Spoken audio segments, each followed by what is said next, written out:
Hola, en este video les voy a estar explicando cómo aplicar las reglas básicas de derivación.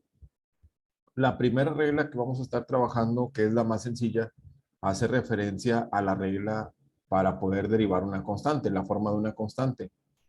Cuando nosotros queremos derivar una función en la cual esta función es igual a una constante, o sea, aquí el valor de k representa una constante, que es una constante, un número cualquiera. Puede ser un número positivo, un número negativo, entero, en fracción, ¿sí? Siempre que yo quiera derivar una constante, su derivada siempre va a ser cero. Como les mencionaba ahorita, si la función f de x es igual a 7, entonces su derivada es cero. ¿Sí? ¿Por qué? Porque el valor de una constante, bueno, no tiene una variable, siempre va a ser lo mismo. La derivada de menos 9, pues su derivada también va a ser igual a cero. Es decir, si este término no tiene la variable, no importa cómo sea el número, siempre su derivada, como lo mencionamos anteriormente, incluso aunque sea un número grande, su derivada va a ser cero. Esta es de las reglas más sencillas y más fáciles de aplicar. Ahora, vamos con la siguiente regla. La regla para la forma cuando una función f de x tiene la forma de x a la n.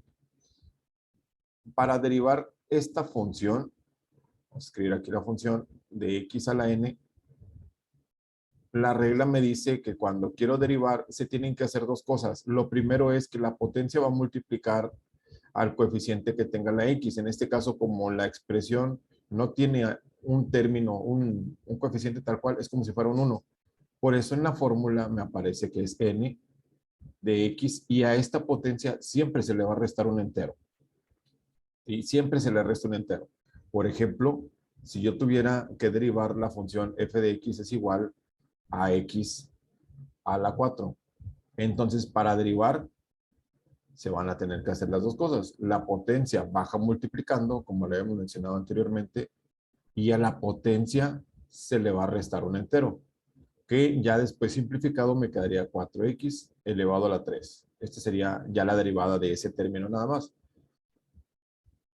De la misma forma, si yo al principio tuviera un coeficiente, por ejemplo, 9 y fuera x a la 3, el procedimiento es el mismo, solamente que esta constante se va a volver a reescribir. Entonces sería 9 multiplicado por 3, que es la potencia que bajó multiplicando, y a la x, a la potencia de la x, perdón, se le resta 1. Entonces ya se hace la multiplicación, que me quedaría 27 multiplicado por x con potencia 2. No pasa nada si fuera un valor negativo o una potencia negativa. A lo mejor si fuera menos 4x a la menos 5. El procedimiento es muy similar. Se reescribe el término que teníamos al principio, baja la potencia multiplicando y a la potencia le vamos a quitar 1 también. Entonces menos por menos se hace más, la multiplicación me quedaría 20 y a la x su potencia ahora va a ser menos 6. Cabe recordar que cuando son signos iguales, la operación es juntarlos o sumarlos. ¿Sí? O sea, aquí se van a sumar, pero cabe recordar que siempre en una suma o resta se representa o se deja el signo del número mayor. ¿Sí? El signo del número mayor. Por eso me queda menos 6. Entonces, esta es una de las reglas que también vamos a estar utilizando. Y ya que conocemos estas reglas, pues podemos derivar una expresión o una función un poquito más compleja. Por ejemplo, si yo quiero derivar esta función, aplico lo mismo que hice anteriormente. Bueno, la potencia baja multiplicando, sería 4x y a la potencia le restamos 1.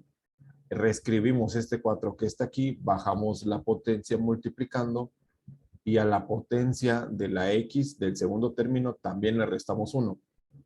Hacemos lo mismo con el tercer término, el 7 lo reescribimos, la potencia baja multiplicando y a la potencia de 2 le restamos 1.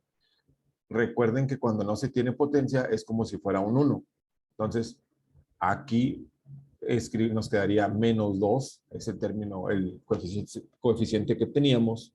El 1 baja multiplicando y a la potencia de 1 le restamos 1. Y la derivada de una constante habíamos dicho que era 0. Simplificamos. Entonces escribimos que la derivada de la función es igual a 4. Aquí no se tiene que hacer ninguna multiplicación más que una resta. En este caso sí se hace la multiplicación para tener 12. Se hace la resta para tener potencia 2. Se hace la multiplicación. Se hace la resta y me quedaría 1. Cuando es 1 no es necesario ponerlo, entonces lo podemos dejar como 14x. Se hace la multiplicación y me quedaría 2. Esto que está aquí es como si fuera x elevado a la 0. Pero recuerden que cualquier número elevado a la 0 es un entero. Entonces este entero multiplicado por este resultado pues me sigue quedando el mismo. Y este 0, bueno, ya no lo tomamos en cuenta. Y así es como aplicamos la regla, las dos reglas básicas, la de x a la n y la de una constante para poder derivar una función de más de 1, 2 o todos los términos que sean necesarios.